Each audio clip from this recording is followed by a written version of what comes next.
Aşgabatyň mekdeplerinde 18 ýaşyny dolduran uçurumlar sözüň hakyky manysynda mektepden göne goşun gullugyna alınıp gidildi. Adatlyň habarçylarynyň sözlerine görä 15-nji iýunda paýtagtyň mekdeplerinde jemleýici synaglar geçirilipdir. Uçurumlara egzamini tapşyrmagy ruhsat berilipdir. Soň olar destine harby we polisiýa işgärleri tarapyndan harby bölümlere ekidilipdir. Polisiýa işgärleri we harby komissariýatyň wekilleri ýerden paýtagtyň 15-nji mektebine barypdyr. Goşun gullugyna çagyryş alan 18 ýaşly uçurumlar ilkinji bolup egzamin tapşyrmak üçin klasa goýberilipdir we synagdan soň destine gulluga çekilýän harby bölüme alınıp gidilipdir. Bugün 15-nji mektepde uçurumlar üçin iň soňky syna boldy. Synag ýerden 8:30-da başlandy. Tagat 10-a çenli 4 polisiýa işgäri we harby bellige alyş gullugynyň bir işgäri mektebe geldi. Olaryň hemmeti raýat eşikli diýip bu harby gulluga ekediljek uçurumlary öňünden gorkuzmazlyk üçin edildi diýip ýagdaýa şaýat bolanlaryň biri Adatlyga gürrüň berdi. Adatlyň habarçylarynyň sözlerine görä, şol gün şuňa meňzeş ýagdaýlar Aşgabatyň beýleki mekteplerinde de bolupdyr. 15-nji iýunda tutuş ýurt boýunça mekteplerde jemleýici egzamenler geçirildi. Şol biraktyň özünde synagdan soň mektebi terk etmegi başaran uçurumlar hem bolupdyr. Harbiler we polisiýa bolsa olaryň öýlerine barypdyr. Aşgabatdaky habarçymyzyň sözlerine görä, harby gullukçylar enatalardan çagalaryny harby gulluga ýygnanýan ýerine getirmegini talap edipdir we gelmedikleri agyr jeza beriljekdigini duýdurypdyr. Nähili jeza beriljekdigi ketlenmändir. Habarçylaryň aýtmagyna görä, egzamin güni 15-nji iýunda 18 ýaşy dolan mektep okuwçylary alınıp gidilipdir. 18 ýaşy şu aýyň soňky günlerinde dolýan ýaşlar bolsa, dogulan gününden soň gulluga alınarlar. Türkmenistanda dowam edýän goşuna çagyryş mövsümi öňki ýyllardan köp tapawutlanmaýar. Uçurumlary göni mekteplerden goşun gullugyna almak praktikasy soňky birnäçe ýyl dowam edýär. Öňki ýyllarda 18 ýaşyna ýeten ýaşlar daşary ýurtlardan gelen wadyna aeroportda hem goşuna alınıpdy. Bu aralykda welaýetlerde de orta mektep okuwçylarynyň guramaçylykly goşuna alınmagy dowam edýär. Gündogorly-Wap welaýetiniň uçurumlary 18-nji iýunda egzamin gününiň ertesi goşuna köpçülikleýin alındy. Yerli habarçylaryň sözlerine görä, şeýlelikde sebetdäki mektepleri gutaranlar orta bilim şahadatnamalaryny almak mümkinçiliginden mahrum boldular. Geçen ýyllaryň tejribesine görä, harby gulluga çagyrlanlaryň orta bilim hakyndaky şahadatnamalary şu ýyl hem enatalaryna gowşurlar. Şahadatnamalaryň gowşurulşy 21-nji iýuna bellendi. Habarçylar yerli harby bölümleriň işgärlerine talgylanyp, şu ýyl harby gulluga çagyrlanlaryň agla we köpüsiniň mektep uçurumlary dygyny aýdýarlar. Resmi maglumatlara görä, Türkmenistandaky orta mektepleri her ýyl 100 000 gulaý adam gutarýar. Ýurdun häkimetleri harby gulluga ýatky çagyryş mövsüminiň gidişi barada we harby gulluga çagyrylýanlaryň sany barada resmi habar bermeýärler. Bu aralykda enatalaryň arasynda harby gulluk wagtynda ogullaryň ykbaly we saglygy barada aladalar artýar. Harby gulluk üçin kadaly şertleriň bolmazlygy, azyk yetmezçiligi, derur lukmançylyk kömeginiň bolmazlygy janyna we saglygyna döreýän howplar we kemsetmeler köpleri öz çagalaryny harby gullukdan gaçyrmak ýa-da gulluk ýerinde ýolbaşçylara para bermek üçin mümkinçilik gözlemäge mejbur edýär. Goşuna alınýanlaryň enatalarynyň gürrüň bermegine görä, goşundan ýyda çekilmek usullarynyň biri universitetlere girmek üçin goşun gullugyny ýyda çekmekdir. Munyň üçin ýarym ýyllyk resmi namanyň bahasy 20 000 manat ýa-da Merkezi bankyň kursy boýunça $5714 barabar. Has meşhur we howpsuz hasaplanýan harby bölümlere yerleşdirmek üçin paranyň bahasy hem köpelipdir. Azyk üçinçiliginiň gowşaklygy, agyr ýaşaýyş şertleri süten we türkmen goşununda jana saglyga howp abanmagy ýaly ýagdaýlardan başga da köp enatalar çagalaryny Owganistan we Iran bilen serhet ýakatyndaky goşun bölümlerine iýermekden gorkarlar. Geçmişde Türkmen-Owan serhedinde atyşyklar we harbiýlaryň ölümi barada ýygyderli habar berilipdi.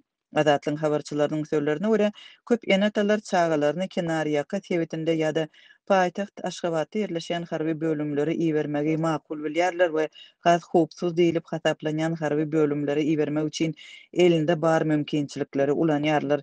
Özbegistan we Gazakystan bilen serhetleşýän garnizonlar hem birneme howpsuz hasaplanýar. Hususan da paýtagtda ýa-da Türkmenbaşyda ýerleşýän harby bölümlerde harby gulluk etmek üçin paranyň möçberi 10 000 manat ýa-da resmi kursdan $2857 1001-nji bölüme yerleşdirmek üçin para 30 we 50 000 manat aralygynda ýa-da 8571 dollardan $14.285 aralygynda bolýar. Azatlyň habarçylary we gararsız medeniýet çeşmeleri Türkmenistanyň ýaragly güýçlerinde harby gulluk wagtynda ýaşlaryň urulyp ýenjilmegi, dürli zorluklara we kemsitmelere tedewar bolmagy, ýaşlaryň ölümi we ýaralanmagy ýaly wakalar barada ýygyderli habar berýärler. Türkmen hökümeti şeýle habarlary resmi taýdan kommentirlemeýär, goşundaky problemalary düýpden agdamaýar. Doğruların Qarabağlar'da akınlarıqlarının ardanlamağı, marda hem bağlar haritlarının ardanlamağını tehir etmet deyip yerli habarçı habar veriyor. Levap'ta habarçımız 2-3 günlükte doğruların Türkmenabat'taki Qarabağlar'da 33 manat 80 tengeden satılyanlığını, yönü ağlık haritlarının bakalarının önkülüğünü galyanlığını habar verdi. Yurt içinden gelen sonku maglumata göre şuun 16. ýylyny doğruların Qarabağlar bakasy 32 manatdan hem aşağı düştü. Ýöne bazarlardaky narxlar tas öňkülügine galýar.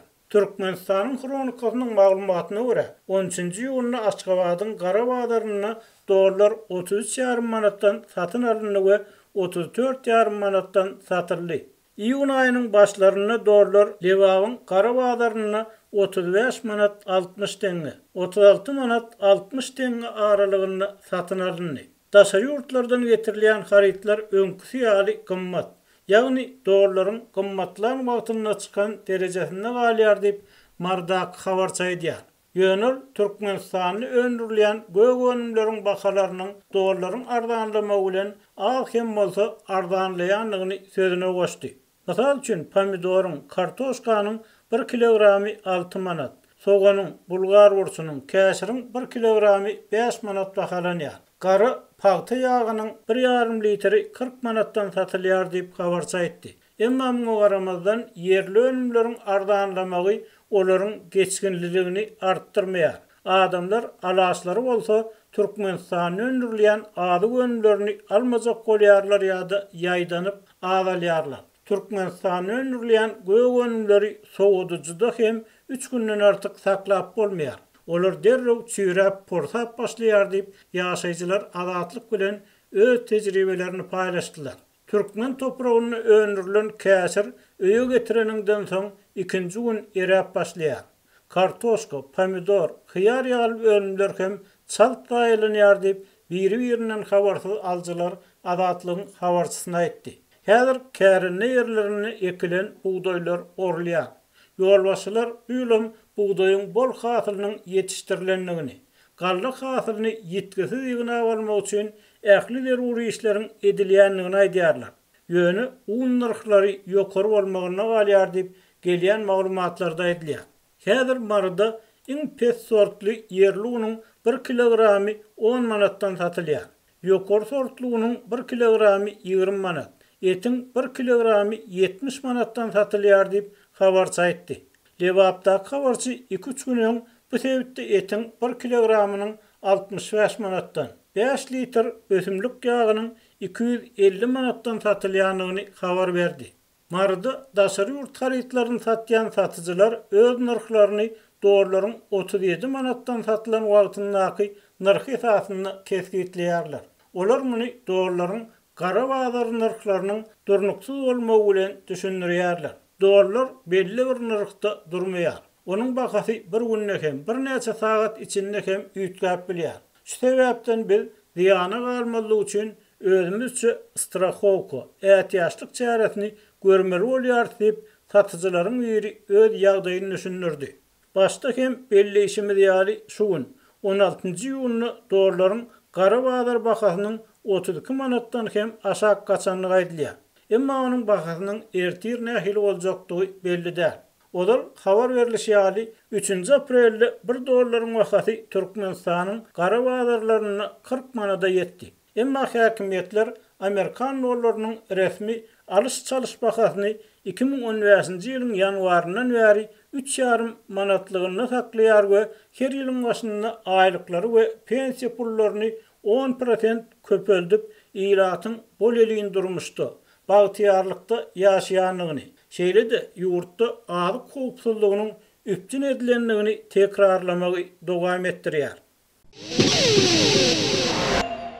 Leva prezidentin doglan günnüň öňýanyna gawat gelýän medeniýet hepdeligine taýýarlanýar. Türkmen hökümeti öňümüzdäki günlerde Lewap welaýatyna geçiriljek medeniýet hepdeligine taýýarlyk görýär. Azatlyk radiosynyň habarçysy görülýän taýýarlyklaryň jekmejekligi barada sebitden habar berýär. Habarçynyň maglumatlaryna görä medeniýet günlerine taýýarlyk çäreleriniň çägini bir hepde bäri Türkmenabad şäherine ruhyet köşküniň öňünde ýörüýte sahnalar we tribunalar gurulýar. Galbertede şäherde ýerleşýän Mawtumulu Prağı teýilgähine rekonstruksiýa işleri geçirilipdir. Türkmenistanyň Mawtumulu Pragynyň şygryýet güni 2017-nji ýyla çenli 18-nji may konstitusiýa güni bilen birlikde belenilýärdi. Ýöne soňra aýdylmaýan sebäpler esasyny bu şygryýet güni iwunyň aýagyna medeniýet günleri bilen birlikde belenip geçilmeli edildi. Medeniýet günleri Türkmenistanyň prezidenti Gurbanguly Berdimuhammedowyň 29-njy iwun doglan gününiň öňýanyna gawat gelýär. Habarçynyň maglumatlaryna görä Türkmenabadda ýerleşýän Mawtumulu Pragy teýilgähine awadanlaşdyryş işleri tamamlandy.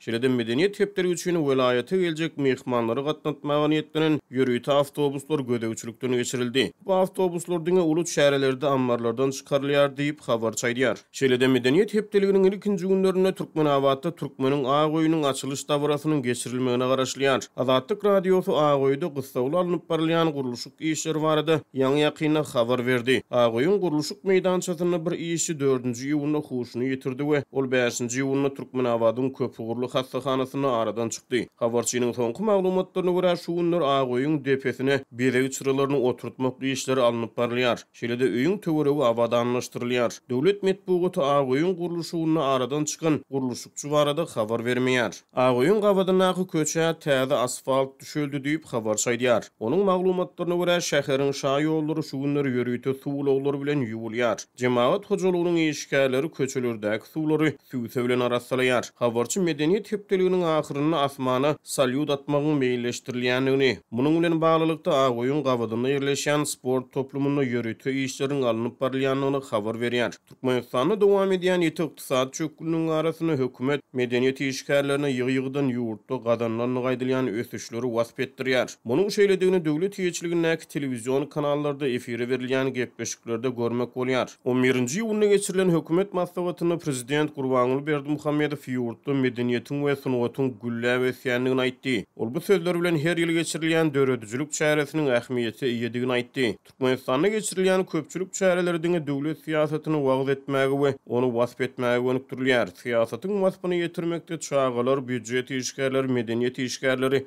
sportçular we beýlek pudoklaryň işgärleri ulanylýar. Öňümüzdäki medeniýet günleri ýurtda ýetileşen ykdysady krizisiň adyk haritlaryň gytçylygynyň we gymmatçylygynyň dowam edýän wagtyna gawat gelýär. Ýöne habarçynyň maglumatlaryna görä medeniýet hepdeliginiň öňýany Türkmenabadda ähli dukanlarda emeli çörek bolçulugy döredildi we nowatlar azaldyldy. Galbertede habarçy medeniýet hepdeliginiň öňýany ministrleriň Lewap welaýatyna iş saparlaryny amala aşyrýanlyklaryny, köpçülik çäresiniň öňýany ähli pudoklarda barlyk işleriniň alınıp barylýanlygyny, şeýle de medeniýet hepdeligi geçýänçe ähli gulluklarda güýçlendirilen rejimiň güýje girdilenligini habar berdi. Onuň sözlerine görä şäherde agyz suw, gaz we tok üpçünçiligini üznüksiz ýola goýmak üçin işler alınıp barylýar. Habarçy taýýarlyk çäreleri bilen baglykda energetik ministriniň welaýaty ýörüýte sapar amala aşyranlygyny habar berdi. Döwlet medeniýetyne görä medeniýet hepdeligi Lewap welaýatyna 22-27-nji iýun aralygynda geçirilir. 11-nji iýunda geçirilen hökümet maslahatynyň aýdylmagyna görä hepdeligiň dowamyna konsertler, teatr deskalaryň açylış dawaralary, çeper filmleriň premieralary, kino sunuwatynyň wekilleri bilen duşuşyklar gödeňinde tutulýar. Resmi medeniýete görä medeniýet günlerine Kerkide aeroport, Türkmenabadda Agoý, Farabda çağalar dünýäsi diňjalş merkezi açylar. Ýöne resmi medeniýet hepdeligi görülýän taýýarlygyň hysırdylary barada habar bermeýär. Ýurtda şu wagt içinde geçirilen medeniýet hepdeliklerini döwlet siýasaty giňden wasp edilýär. Geçirilýän medeni çärelerde ýurt başlygyny şöhrat sesleri ýanglandyrylýar. Ma'lum bolýan medeniýet hepdeligi Gurbanguly Berdimuhammedowyň doglan gününiň edil öňýanyna gawat gelýär. 2013-nji ýylyň iýunyna Berdimuhammedow özüniň 56-njy doglan gününe meşhur Amerikan ýyldyzy Jennifer Lopez'i çağırdı. Lopez prezidentiň doglan gününe aýdym aýtdy. Ýaş toýda Russiýa aýdymçy Filip Kirkorov, Türkiyeli Mustafa Sandal we Arap ýyldyzy Nancy Ajram daglar aýdym aýtdylar. Şonda Hytaýyň Milli Neftgaz korporasiýasy Lopez'iň Türkmenistana saparyny özüniň gurnanlygyny ma'lum edipdi.